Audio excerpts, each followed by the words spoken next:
دعوت خطاب دیتا ہوں ملک پاکستان کے عظیم دینی درسگاہ جامعۃ الرشید کے صدر مفتی اور عظیم تحقیقی و فکری شخصیت عالم بعمل محقق العصر حضرت مولانا مفتی محمد صاحب دامت فیوزم کو دعوت خطاب دیتا ہوں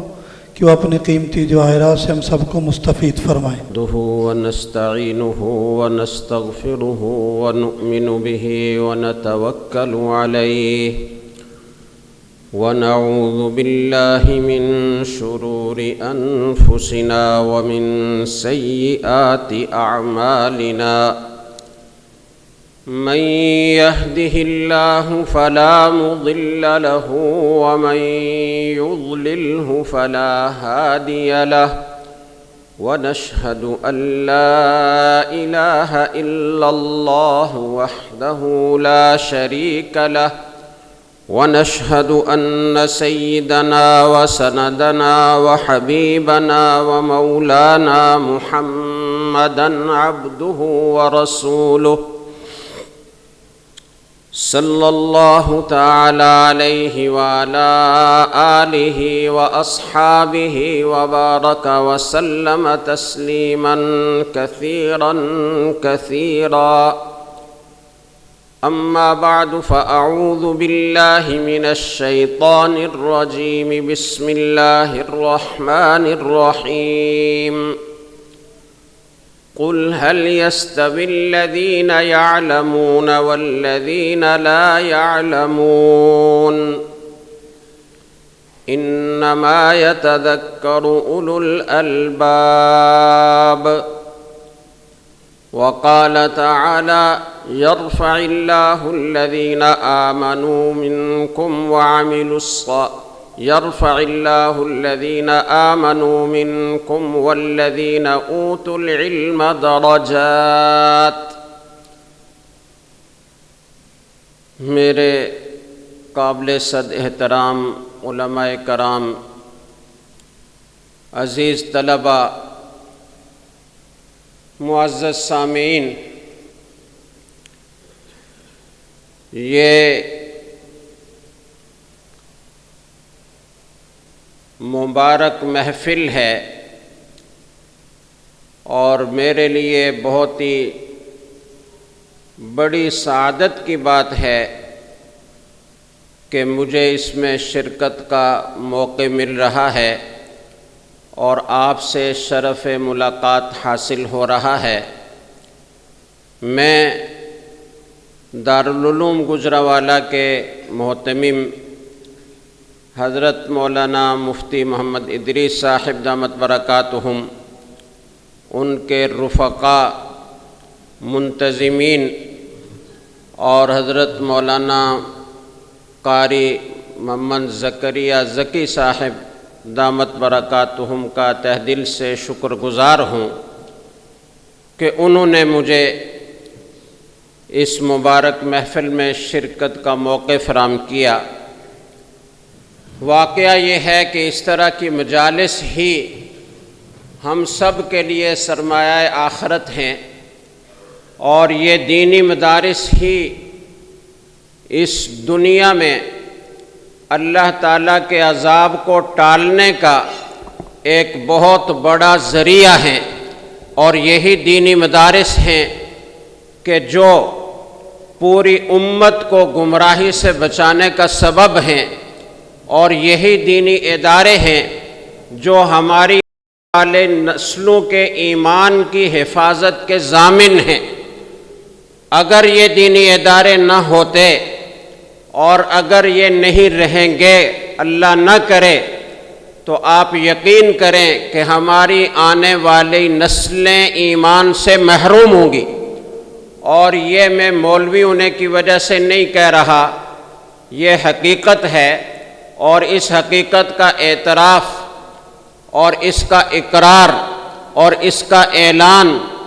علامہ ڈاکٹر محمد اقبال مرحوم نے کیا تھا جب وہ اسپین کا دورہ کر کے واپس آئے تھے، تو انہوں نے آ کر یہ برملا کہا تھا کہ یہ جو دینی مدارس ہیں ان کو اپنے حال پر رہنے دو، ان کے راستے میں رکاوٹ نہ بنو، غریبوں کے بچوں کو اس میں پڑھنے دو۔ اگر یہ دینی ادارے نہیں رہیں گے جو ٹاٹ پر بیٹھ کر قرآن و سنت کے علوم کی نشر و اشاعت کر رہے ہیں، اگر یہ نہیں رہیں گے تو تمہیں معلوم ہے کہ پھر کیا ہوگا؟ پھر وہ ہوگا جسے میں اپنی آنکھوں سے دیکھ کر آیا ہوں۔ اسپین، اندلس، جس میں 750 سال 800 سال تک مسلمانوں کی حکومت رہی، اور جو دینی علوم کے ساتھ ساتھ دنیاوی علوم و فنون کا بہت بڑا مرکز تھا، جب یورپ اندھیروں میں ڈوبا ہوا تھا، وہاں جہالت کی تاریکیاں چھائی ہوئی تھی، تو ہمارے اس اندلس میں، ہمارے اسپین میں مسلمان علماء، مسلمان مفکرین، مسلمان دانشور، سائنسدان پیدا کر رہے تھے، مسلمان ماہرین پیدا کر رہے تھے۔ یورپ نے یہیں کے ذخیرہ علم سے استفادہ کیا اور اس پر آگے تجربات کر کے ترقی کی۔ تو یہ وہ مدارس ہیں کہ جو اس صورتحال سے جو اب میں دیکھ کر آیا ہوں، ہمارے اس خطے کو بچانے کے ضامن ہیں۔ میں نے کیا دیکھا ہے؟ جس خطے میں 800 سال تک ہماری حکومت رہی اور بڑی مضبوط حکومت رہی، اور جو علوم و فنون کا بہت بڑا مرکز رہا، جہاں کے علوم سے دنیا نے استفادہ کیا، آج وہاں ڈھونڈنے سے کوئی مسلمان نہیں ملتا۔ وہاں الحمراء کے کھنڈرات تو ہیں، وہاں بڑے بڑے بادشاہوں کے محلات کے کھنڈرات تو ملتے ہیں، لیکن مسلمان ڈھونڈنے سے نہیں ملتا۔ تو اگر تم نے ان مدارس کے راستے میں رکاوٹ پیدا کی تو یہی حالت ہمارے اس دیش کی بھی ہوگی۔ قدرت اللہ شہاب ایک مشہور بیوروکریٹ گزرے ہیں، انہوں نے بھی بڑا زبردست نقشہ کھینچا ہے مولوی کی خدمات کا۔ انہوں نے کہا تمہیں پتہ چلتا ہے، کبھی تم نے یہ خیال کیا، تمہیں اس کا احساس ہوا کہ یہ چلچلاتی دھوپ ہو یا کڑکڑاتی سردی ہو، یخبستہ راتیں ہوں، طوفان ہو، آندھی ہو، بارش ہو، یہ مسجد میں صبح اندھیرے میں کون اذان دے کر چلا جاتا ہے؟ دوپہر کی شدید گرمی میں کون ہے جو اسپیکر پر اذان دیتا ہے؟ کوئی بھی موسم ہو، کسی بھی طرح کے حالات ہوں، بار کرفیو ہو، ہڑتال ہو، ہنگامے ہوں، کچھ بھی ہوتا رہے، لیکن مسجد کا دروازہ کھلا ہوا ہے، اذان گونج رہی ہے،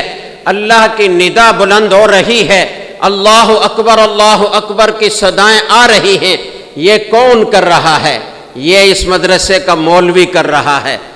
تو یہ مدارس کا اس معاشرے پر بہت بڑا احسان ہے۔ ہمیں ڈاکٹروں کی بھی ضرورت ہے، ہمیں انجینئروں کی بھی ضرورت ہے، ہمیں سائنسدانوں کی بھی ضرورت ہے، اس میں کوئی شک نہیں ہے۔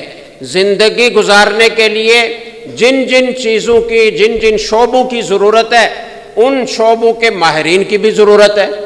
ہماری ضرورت ہے، یہ سارے ہماری ضرورت ہیں۔ لیکن سب سے بڑی ضرورت ہماری مولوی ہے، سب سے بڑی ضرورت ہماری یہ دینی طلبہ ہیں، اس لیے کہ باقی ضرورتیں اگر پوری نہیں ہوں گی تو زیادہ سے زیادہ کیا ہوگا؟ علاج نہیں ہوگا تو مر جائیں گے، اور کوئی ضرورت پوری نہیں ہوگی تو ہماری بڑی بڑی عالیشان بلڈنگیں نہیں بنے گی، لیکن زندگی تو پھر بھی گزر ہی جائے گی۔ لیکن اگر مولوی نہیں ہوگا، طالب علم نہیں ہوگا، یہ مسجد اور مدرسہ نہیں ہوگا، اس کا کردار ختم کر دیا جائے گا،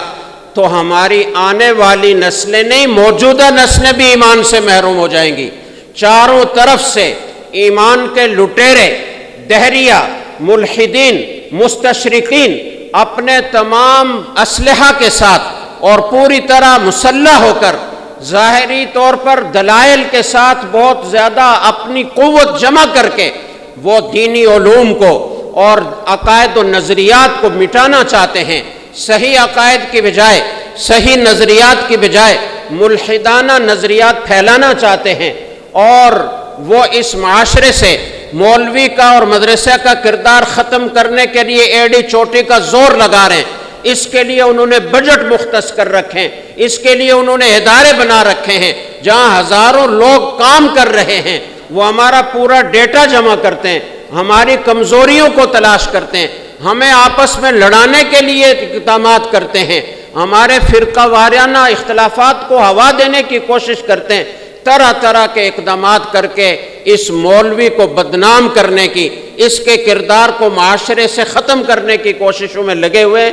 اس موقع پر میں اپنے مسلمان بھائیوں سے یہ درخواست کروں گا کہ وہ اگر باطل پر ہو کر اس قدر محنت کر رہے ہیں، اس قدر اموال خرچ کر رہے ہیں، اس قدر اپنی جد و جہد کر رہے ہیں، اپنے دن رات ایک کیے ہوئے ہیں، تو ہم کہاں ہیں؟ ہم آگے بڑھ کر ان دینی اداروں کے دست و بازو بننے میں سے ہچکچا کیوں رہے ہیں؟ کیا اس بات سے ڈر لگتا ہے کہ ہم پر دہشت گردی کا الزام لگ جائے گا، ہم پر انتہا پسندی کا الزام لگ جائے گا؟ میں آپ کو یقین سے کہتا ہوں، میرے استاذ محترم، میرے محبوب استاد، شیخ المشائخ، رئیس المحدثین، امام المدرسین حضرت مولانا سلیم اللہ خان صاحب رحمہ اللہ تعالی، اللہ ان کی قبر کو نور سے بھر دے، ان کی قبر پر کروڑوں رحمتیں نازل فرمائے، وہ کہا کرتے تھے کہ مدارس کے خلاف سازشیں ہمیشہ سے ہوتی رہی ہیں، ہمیشہ ہوتی رہے گی،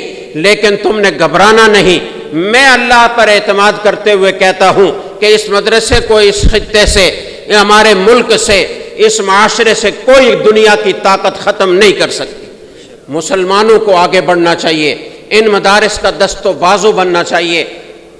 میرے لیے نہیں، ان طلبہ علماء کے لیے نہیں، اپنی آنے والی نسلوں کے لیے آپ کو یہ کرنا پڑے گا کہ آپ مولوی کے ساتھ کھڑے ہو جائیں، فخر سے کہیں میرا فلاں مدرسے سے تعلق ہے، میرا فلاں مولانا صاحب سے تعلق ہے، میں فلاں مدرسے کے ساتھ تعاون کرتا ہوں۔ اس میں کوئی گھبرانے کی بات نہیں ہے۔ دنیا کا ہر مذہب اپنے مذہب کی تعلیم دیتا ہے، اور وہ سمندر پار سے، ہزاروں سینکڑوں میل دور سے آ کر ہمارے معاشرے میں ہماری دینی تعلیمات کے خلاف سازشیں کر رہے ہوں اور ہم سو رہے ہوں، ہم اپنے اموال کی تجوریاں بند کر کے سانپ بن کر اس کے اوپر بیٹھے ہوئے ہوں، تو یہ کس قدر افسوسناک بات ہوگی۔ اگر ہمارا یہ طرز عمل رہا تو ہماری آنے والی نسلیں، میں نے آپ سے عرض کیا، ایمان سے محروم ہو جائیں گی۔ اپنے ایمان کی حفاظت، اپنی موجودہ نسل کے ایمان کی حفاظت، آئندہ آنے والی نسلوں کے ایمان کی حفاظت اگر کرنی ہے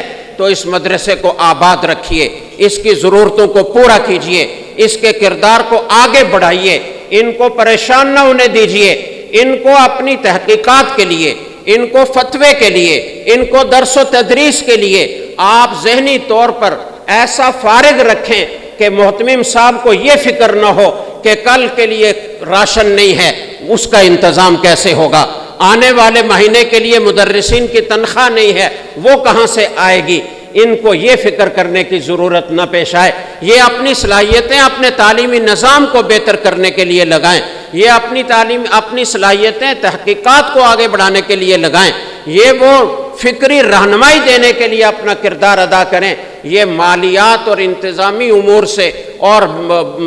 مدرسے کی ضرورتوں کو پورا کرنے سے بالکل فارغ البال ہو، تاکہ یہ یکسوئی سے کام کر سکیں۔ انہوں نے اپنے مشنری لوگوں کو اور اپنے تھنک ٹینکس کو مالی طور پر اتنا بے نیاز کر رکھا ہے کہ کروڑوں اربوں روپے کا بجٹ ان کے لیے ہے، ان کو یہ کبھی خیال نہیں آتا کہ کل کو میرے گھر میں راشن نہیں ہے، اس کا کیا انتظام ہوگا۔ میں اگر کوئی ادارہ چلا رہا ہوں تو اس کے کارکنوں کی تنخواہیں کہاں سے آئیں گی، وہ ان کو یہ فکر نہیں ہوتی، ان کے لیے سب کچھ مہیا ہے۔ ہمارے مسلمان معاشرے میں یہ کمزوری ہے، میں سمجھتا ہوں کہ وہ اپنے فکری اور دینی مذہبی اداروں کو، قرآن و سنت اور علوم وحی کو پھیلانے والے اداروں کو اور اس کے لیے رجال کار تیار کرنے والے اداروں کو وہ اس طریقے سے آن نہیں کر رہے۔ وہ سمجھتے ہیں بس کوئی 2000 دے دیے، ہمارا حصہ پڑ گیا، بس کافی ہے۔ ہم نے کسی موقع پر 10,000 دے دیے تو او سبحان اللہ،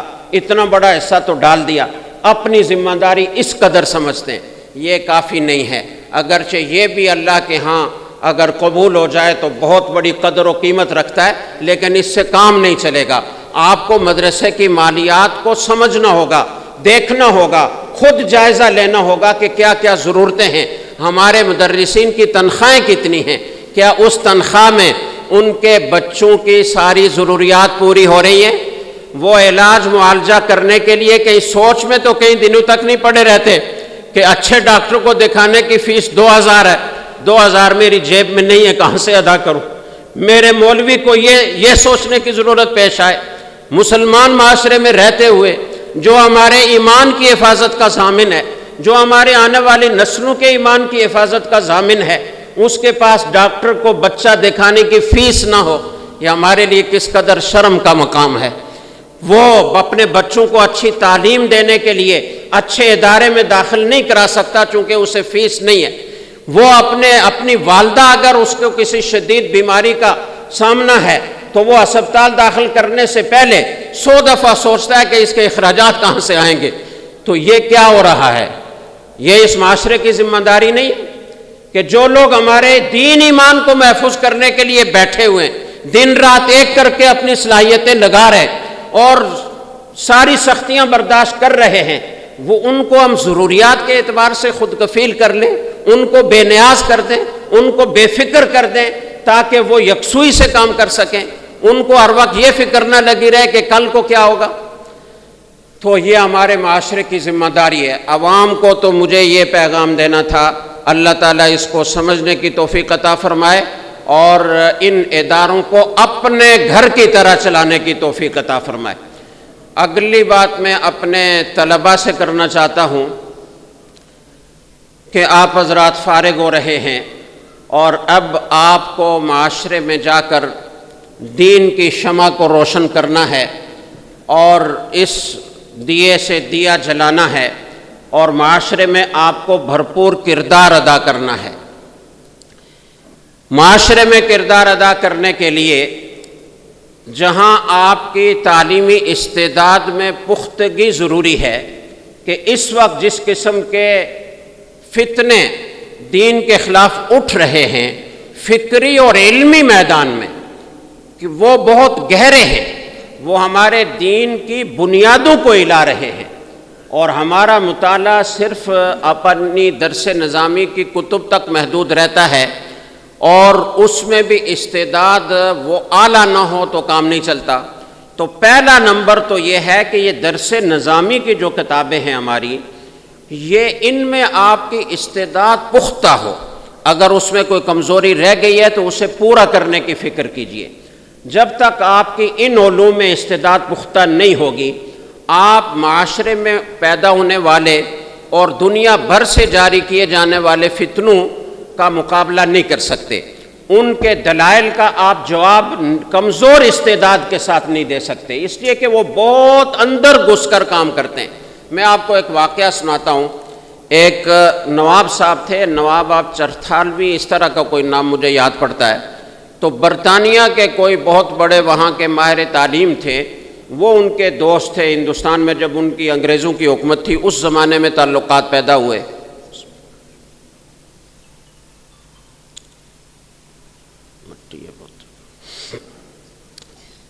تو انہوں نے کہا کہ کبھی آپ لندن آئیں تو ہم سے ملنا، تو وہ لندن گئے تو ان کا پتہ کیا، ان سے ملے، تو انہوں نے کہا میں آپ کو سیر کرانے لے جاتا ہوں۔ سیر کرانے لے گئے اور کافی دور دراز کا راستہ، درمیان میں بالکل بے آباد علاقہ، جنگلوں سے گزرتے ہوئے آگے جا رہے ہیں۔ اب یہ نواب صاحب کچھ پریشان بھی ہو رہے ہیں کہ پتہ نہیں یہ مجھے کہاں لے جا رہے ہیں۔ وہ گزر کر تو آگے ایک بہت عمدہ ادارہ جس کی مختلف بلڈنگیں ہیں، بہت عالیشان کمرے بنے ہوئے ہیں، ان سے یہ کہہ دیا کہ آپ کو میں جو چیز دکھانے لے جا رہا ہوں وہاں آپ نے مجھ سے اس کے بارے میں کوئی سوال نہیں کرنا، واپسی پر آپ سوالات کریں گے میں جواب دوں گا۔ تو لے گئے، وہاں جا کر دیکھا کہ کسی کمرے میں صحیح بخاری کا درس ہو رہا ہے، کسی کمرے میں تفسیر پڑھائی جا رہی ہے، کسی کمرے میں فقہ کا درس ہو رہا ہے، ہدایہ ثالث پڑھائی جا رہی ہے، کسی کمرے میں کوئی اور فن کی کتاب پڑھائی جا رہی ہے۔ سب نے داڑھیاں رکھی ہوئی ہیں، پگڑیاں باندھی ہوئی ہیں، بالکل ایسا ماحول ہے جیسے کہ کوئی مدرسہ۔ کہنے لگے میں تو دیکھ کر ہکا بکا رہ گیا کہ برطانیہ میں اور اس کفرستان میں دینی علوم کا اتنا عمدہ ادارہ، میرا تو دل باغ باغ ہو گیا کہ ماشاءاللہ۔ وہاں سے سب تفریح کر کے تعارف حاصل کر کے دیکھ کر ہم واپس آئے تو اس نے مجھے بتایا کہ ان میں سے کوئی ایک بھی مسلمان نہیں ہے، یہ سارے کے سارے عیسائی ہیں، اور یہ ایک مشن کے تحت آپ لوگوں کے سارے علوم پڑھتے ہیں تاکہ اس میں سے کوئی کمزور پوائنٹ تلاش کریں، اس میں تشکیک پیدا کریں اور تمہارے دینی نظام کو نقصان پہنچائیں، تمہارے نظریات بگاڑیں، تمہاری مسلمان قوم کو گمراہ کریں۔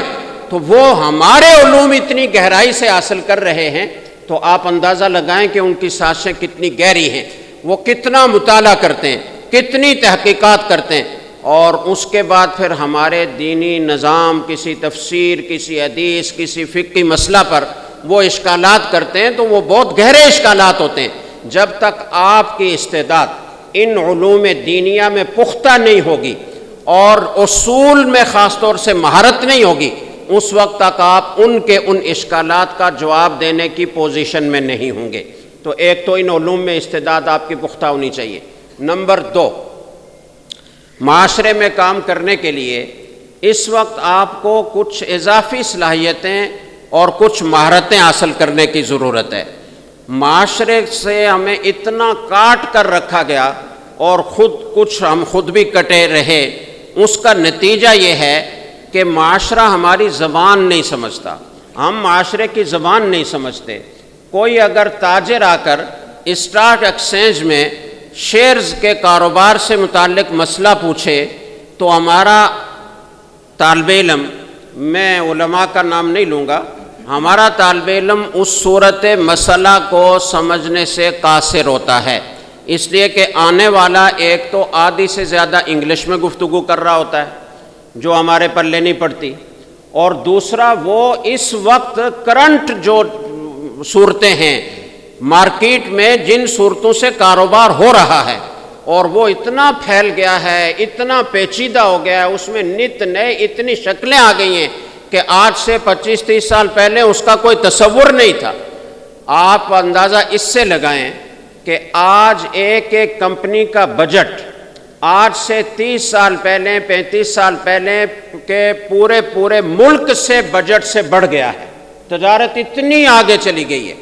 تو اب جتنی زیادہ تیز رفتاری آ رہی ہے سائنس اور ٹیکنالوجی کی ترقی کی وجہ سے، اتنی نئی شکلیں آئے روز پیدا ہو رہی ہیں۔ جب تک ان کا باقاعدہ علم حاصل نہ کیا جائے، ان کی اصطلاحات کو نہ سیکھا جائے، تو وہ سمجھنا ممکن نہیں ہے۔ تو آپ کے لیے اس میدان میں ان مہارتوں کو حاصل کرنے کی ضرورت ہے۔ اور میں آپ سے عرض کروں، مجھے بڑی خوشی ہوئی کہ حضرت نے یہ بتایا کہ ہمارے یہاں عصری تعلیم کا باقاعدہ سلسلہ شروع ہو چکا ہے اور میٹرک تک کی تعلیم کا انتظام ہم نے ادارے میں کر رکھا ہے۔ یہ بڑی خوشائند بات ہے۔ ہمارا جو تعلیمی نصاب مسلمانوں کا ہوتا تھا تو صدیوں تک وہ ایک ہی تعلیمی نصاب تھا جس میں دینی علوم بھی تھے، دنیاوی علوم بھی تھے۔ عصری علوم اور دینی علوم کا جامع نصاب پڑھایا جاتا تھا۔ ایک ہی چھت کے نیچے محدث اور مفسر بھی پیدا ہوتے تھے، اسی چھت کے نیچے سائنسدان اور ڈاکٹر بھی پیدا ہوتے تھے۔ ہمیں بڑی سازش کے ساتھ اور بڑی مہارت سے الگ الگ کیا گیا۔ انگریزوں نے جب قبضہ کیا تو انہوں نے بالکل دینی تعلیم کے لیے راستے بند کر دیے۔ ان کے اوقاف، جو آپ اس سے اندازہ لگائیں کہ انگریز سے پہلے صرف بنگال میں 80,000 مدارس تھے، اور ان مدارس میں اس وقت کے جو مروجہ عصری علوم تھے وہ بھی پڑھائے جاتے تھے۔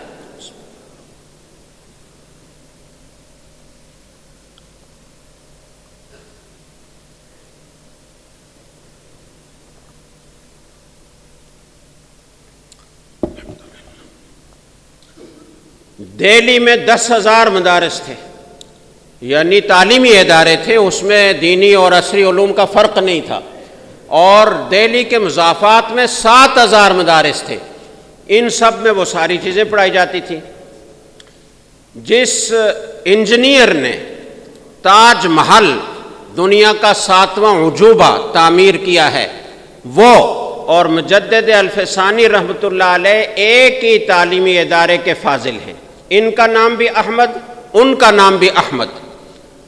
تو یہ سلسلہ تھا۔ حضرت مولانا مفتی محمد تقی عثمانی صاحب دامت برکاتہم نے 2 سال پہلے ان کے ہاں ایک تقریب تھی، میں اس میں شریک تھا، تو بڑی تفصیل سے اس موضوع پر بیان فرمایا تھا کہ ہمارا تعلیمی نصاب کیا تھا، اور فرمایا کہ سب سے پہلی عالمی یونیورسٹی وہ جامعۃ القرویین تھی، اور اس جامعۃ القرویین کا نصاب دونوں قسم کے علوم پر مشتمل تھا۔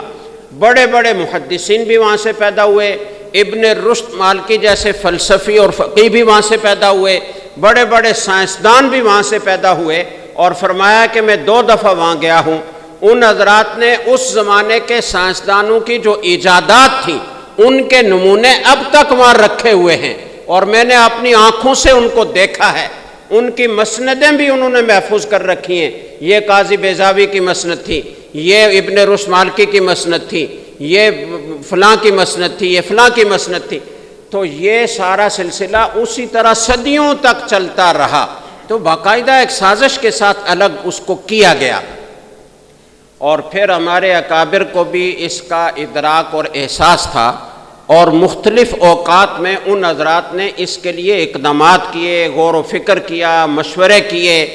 بعض کوششیں کامیاب ہوئیں کسی حد تک اور بعض کوششیں کامیاب نہیں ہو سکیں، ان کے مختلف اسباب تھے، ان اسباب پر غور کرنا چاہیے، یہ نہیں کہنا چاہیے کہ جی وہ تو ناکام ہو گئی تو نہیں چل نہیں سکتا، یہ بات کہنا غلط ہے۔ میں ایک مثال آپ کے سامنے، ویسے تو میرے پاس دسیوں مثالیں، لیکن وقت چونکہ زیادہ ہو رہا ہے تو میں ایک مثال پر اکتفا کروں گا۔ شیخ الاسلام حضرت مولانا حسین احمد مدنی رحمہ اللہ تعالی جب سلٹ میں تھے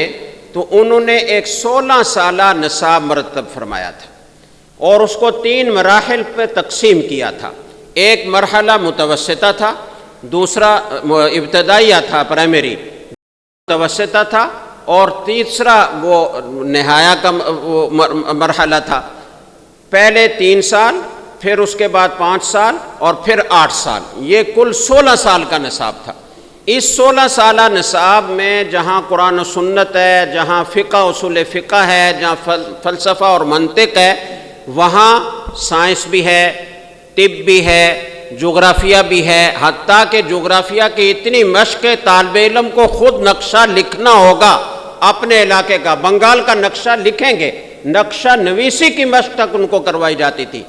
اس میں سائنس ہے، تاریخ ہے، فلکیات ہے، ریاضی ہے، جیومیٹری ہے، الجبرا ہے، جتنے معاشرتی علوم ہیں وہ سارے اس میں داخل ہیں۔ نمبر 1۔ نمبر 2، حضرت نے فرمایا کہ ہر طالب علم کو 5 زبانیں سیکھنا لازم ہوگا، اور وہ 5 زبانیں کون سی؟ نمبر 1 بنگلہ جو مقامی زبان ہے، نمبر 2 اردو جو علاقائی زبان ہے، بر صغیر کی زبان ہے اور اب علمی زبان بھی بن چکی ہے، نمبر 3 عربی جو ہماری مذہبی زبان ہے اور تعلیمی زبان ہے، نمبر 4 فارسی یہ بھی مذہبی اور تعلیمی زبان ہے، اور نمبر 5 انگریزی۔ ان 5 زبانوں کا سیکھنا ہر طالب علم پر لازم ہے، اور اسے ان سارے مراحل میں حضرت نے پھیلا کر اس کی مہارت پیدا کرنے کی طلبہ میں کوشش کی ہے، اور آگے متوسطہ کے آخری سالوں میں فرمایا کہ مدرجہ ذیل زبانوں میں سے ایک زبان سیکھنا بھی لازم ہوگا۔ ان زبانوں کے نام لکھے ہوئے ہیں، ملیا اور فلاں اور فلاں اور فلاں،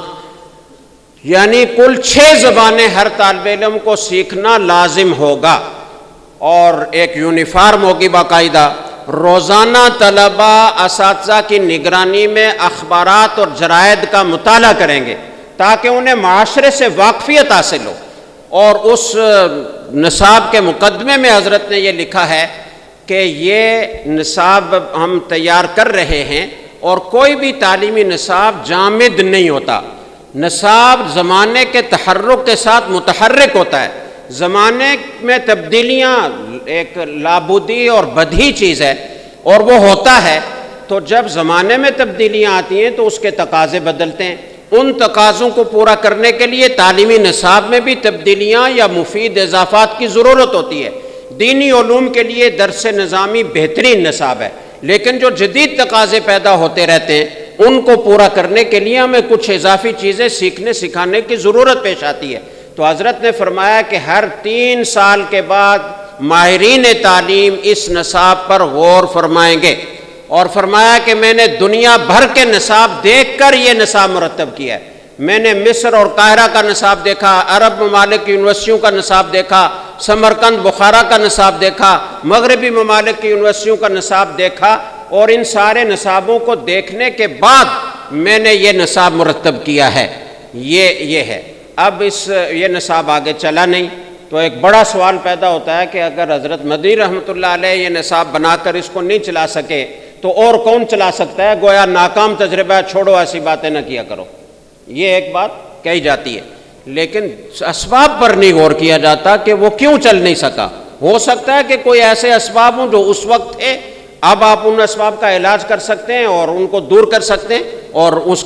کام کو آگے بڑھا سکتے ہیں۔ تو بات یہ ہوئی تھی کہ دارالعلوم دیوبند میں ایک بحران آیا تھا، اس کی تفصیل میں نہیں جاؤں گا، بہت سارے عوام بیٹھے ہوئے ہیں، لیکن اس بحران کے نتیجے میں وہاں کے حضرات نے حضرت شیخ الاسلام مولانا حسین احمد مدنی رحمۃ اللہ علیہ کو دارالعلوم دیوبند آنے کی دعوت دی اور ان کو صدر مدرس اور شیخ الحدیث کے منصب پر فائز کیا۔ اگر وہ نہ آتے تو دارالعلوم بڑے شدید نقصان سے دوچار ہو جاتا۔ تو اب ایک طرف اپنا بنایا ہوا وہ نصاب تھا، اس کو آگے بڑھانا تھا، دوسری طرف اپنی مادر علمی کی حفاظت تھی، تو انہوں نے مادر علمی کی حفاظت کو ترجیح دی اور وہ سارا کچھ چھوڑ کر یہاں تشریف لے آئے، اس لیے وہ نظام آگے نہیں بڑھ سکا۔ اس طرح کی دسیوں کوششیں۔ ایک بات اور کر کے میں بات آگے بڑھاتا ہوں۔ حضرت قاری محمد طیب صاحب رحمہ اللہ تعالی، جو دارالعلوم دیوبند کے 50 سال سے زیادہ عرصے تک معتمم رہے، جو حضرت مولانا قاسم نانوتوی رحمہ اللہ تعالی بانی دارالعلوم دیوبند کے پوتے ہیں، ان کا ایک انٹرویو حضرت مولانا محمود اشرف عثمانی دامت برکاتہم، جو دارالعلوم کراچی کے بڑے مفتی ہیں، انہوں نے کیا تھا مکہ مکرمہ یا مدینہ منورہ میں، اور یہ انٹرویو کوئی آج سے 45 سال پہلے کا ہے یا شاید اس سے بھی کچھ زیادہ عرصہ گزر گیا۔ وہ انٹرویو کئی فائلوں میں پڑا رہا۔ 1415 میں حضرت مفتی صاحب کے سامنے آیا کہیں سے اپنے کاغذات اور فائلیں دیکھتے ہوئے، تو انہوں نے البلاغ میں اس کو شائع کیا، اور ابھی 3 سال پہلے 1439 میں دوبارہ اس کو قند مقرر کے طور پر شائع کیا۔ اس میں جہاں اور بہت سارے سوالات ہیں اور بہت ساری باتیں ہیں، وہاں ایک بات یہ بھی ہے کہ حضرت قاری طیب صاحب رحمہ اللہ تعالیٰ نے فرمایا کہ میں جب افغانستان گیا تو میں نے بادشاہ کے ساتھ یہ معاہدہ کیا کہ آپ کے گریجویٹس یہاں کی یونیورسٹیوں سے فارغ ہو کر وہ ہمارے پاس آئیں، ہم ان کو دینی علوم سکھائیں گے، اور ہم اپنے فضلاء جو دارالعلوم دیوبند سے دینی علوم پڑھ کر فارغ ہوں گے ان کو آپ کے پاس بھیجیں گے، چونکہ آپ کے پاس عصری علوم بڑے شاندار ہیں، فرانسیسی کالج علیحدہ ہے، ترکی کالج علیحدہ ہے، جرمنی کالج علیحدہ ہے، انگلش تو ہے ہی، تو ہمارے علماء کرام کو بھی عصری علوم کی اور ان زبانوں کے سیکھنے کی ضرورت ہے۔ ہم 11 علماء آپ کے پاس بھیجیں گے، آپ اپنے 11 گریجویٹس ہمارے پاس بھیجیں گے، ہم ان کو دینی علوم سکھائیں گے، آپ ہمارے علماء کو عصری علوم سکھائیں گے۔ تو اس کی ضرورت ہمارے علماء نے محسوس کی تھی نا۔ اور دارالعلوم دیوبند میں، تاریخ دارالعلوم دیوبند میں لکھا ہوا ہے کہ ایک وقت میں یہ مشورہ ہوا کہ ہم انٹرس پاس، اس وقت انٹر کو انٹرس کہتے تھے، تو انٹرس پاس طلباء کے لیے ایک 3 سالہ یا 4 سالہ ایک تعلیمی نصاب مرتب کریں گے دینی علوم کا، تاکہ وہ انٹر تو اپنے تعلیمی عصری تعلیمی اداروں سے کر کے آئیں، اور ہمارے پاس اب وہ 8 سال نہیں دے سکیں گے چونکہ ان کا کافی وقت عصری تعلیم حاصل کرتے ہوئے گزر گیا، تو ان کو مختصر دورانیے کا کورس اسی درس نظامی کو مختصر کر کے 3 سال میں یا 4 سال میں، جیسے ہمارے ہاں جامعۃ الرشید میں کلیۃ الشریعہ 4 سال کا ہم نے ایک نصاب بنایا ہے، 3 سال ان کے علیحدہ ہیں، 4تھے سال دورے میں وہ طلباء کے ساتھ شریک ہو جاتے ہیں۔ تو اسی طرح کا یہ نظام وہاں بنایا گیا، اور یہ بھی فرمایا کہ ہم ان طلباء کو 15 روپے مہینہ وظیفہ دیں گے، اور یہ 15 روپے اس وقت مدرس کی تنخواہ کے برابر ہوتے تھے،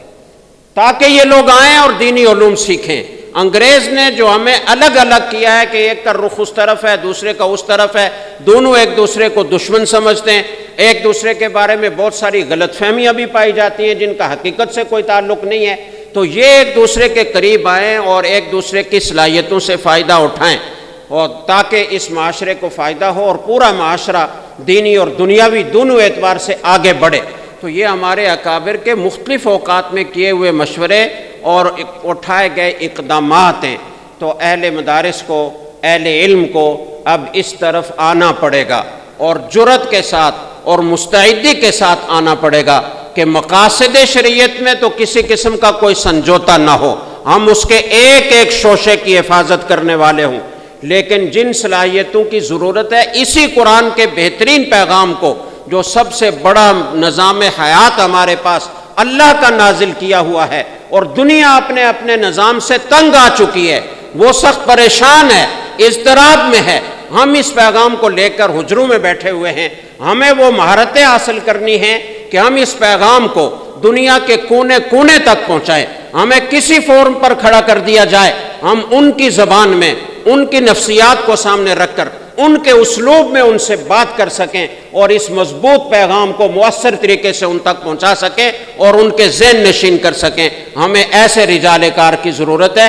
یہ دونوں قسم کے علوم کے جامع علماء ہی ہو سکتے ہیں، اس کے سوا ہمارے پاس کوئی چارہ نہیں ہے۔ اللہ تعالی ہمیں فہم سلیم عطا فرمائے، اور اس سلسلے میں جو ہماری ذمہ داریاں ہیں ان کو ادا کرنے کی توفیق عطا فرمائے۔ طلباء سے میں اور بھی بہت ساری باتیں کرنا چاہتا تھا، لیکن وقت کافی گزر گیا ہے، تو میرا خیال ہے جو ہو گیا انشاءاللہ یہ کافی ہے۔